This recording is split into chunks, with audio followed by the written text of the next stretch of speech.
আসসালামু আলাইকুম রহমতুল্লাহি ওবারাকাতু। সম্মানিত দর্শকগণ, আপনারা কেমন আছেন? আশা করি ভালো আছেন। তো আলহামদুলিল্লাহ, আপনাদের দোয়ায় আমিও ভালো আছি। তো আজকে শত্রুকে অ্যাক্সিডেন্ট করানোর তদবির নিয়ে উপস্থিত হয়েছি। তো এই তদবিরটার মাধ্যমে আপনি শত্রুকে অ্যাক্সিডেন্ট করাতে পারবেন। গাড়ির সাথে ধাক্কা লেগে যে কোনোভাবে হোক অ্যাক্সিডেন্ট হয়ে সে বিশেষ গুরুতর অসুস্থ হয়ে পড়বে, কঠিন অসুস্থ হয়ে পড়বে, বিছানায় পড়ে যাবে। শত্রুকে অ্যাক্সিডেন্ট করানোর তদবির নিয়ে আসছি। তো আপনারা যারা এই ভিডিওটা দেখতেছেন, এই তদবিরের অনুমতি পেতে হলে ভিডিওটা শুরুতে শেষ পর্যন্ত দেখবেন।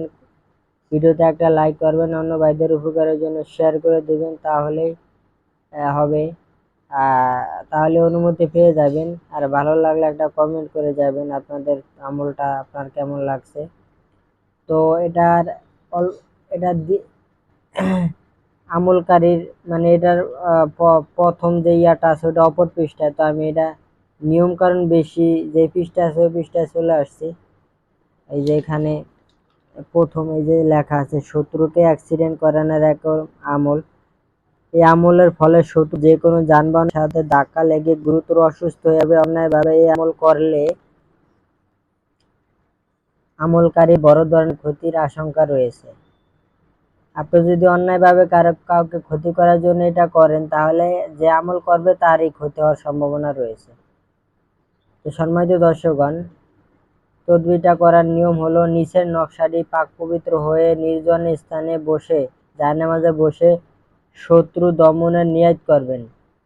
এই আমল করার সময় কেউ যেন না দেখে আপনাকে, এবং কেউ যেন এই আমল যে করেন, তদবির যে করতেছেন, কেউ যাতে না জানে।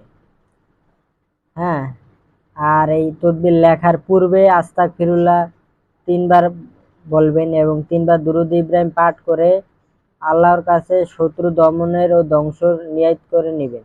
ধ্বংস করার জন্য, শত্রুকে অ্যাক্সিডেন্ট করানোর জন্য নিয়ত করে নেবেন। তারপরে আপনি নতুন সাদা কাগজে মেশক জাফরান কালি দিয়ে নিচের নকশাটি লিখবেন। লিখার পূর্বে তিনবার আস্তাগফিরুল্লাহ এবং 3 বার দুরূদ ইব্রাহিম, এটা তো বলে দিয়েছি, পাঠ করে আল্লাহর কাছে শত্রু দমনের জন্য নিয়ত করে তারপরে এই তদবিরটা লিখবেন জায়নামাজে বসে জাফরান কালি দিয়ে সাদা কাগজে। ঠিক আছে? লেখার সময় এটি লিখার সময় অবশ্যই শত্রুর চেহারা কল্পনা করবেন।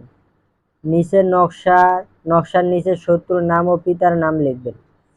এখানে বোঝানো হয়েছে নকশাটা যখন আপনি লিখবেন, লেখা হয়ে গেলে পুরাটা লেখা যখন হয়ে যাবে, এই নিচে শত্রুর নাম লিখবেন। শত্রু যদি ছেলে হয় তার বাপের নাম আগে লিখবেন, পরে মাঝখানে বিন, পরে ওই শত্রু ছেলের নাম লিখবেন। এখানে শত্রুর নাম লিখবেন এই পাশে।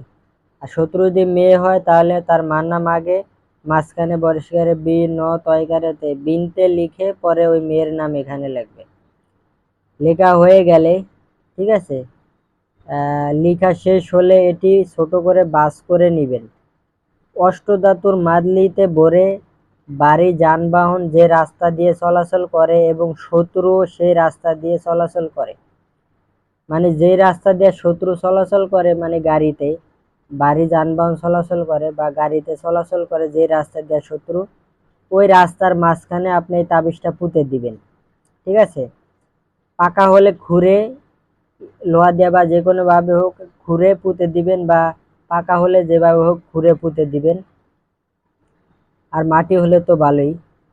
আর সেই রাস্তা যদি পাকা হয় বা রাস্তা পুঁতে দিতে না পারেন, আপনি সমর্থন না হলে, মানে রাস্তায় পুঁতে দিতে সমর্থ না হলে, মানে বুঝেছে, রাস্তা যদি না পুঁততে পারেন তাহলে পুরাতন কবরস্থানে গিয়ে পুঁতে দিবেন। ঠিক আছে?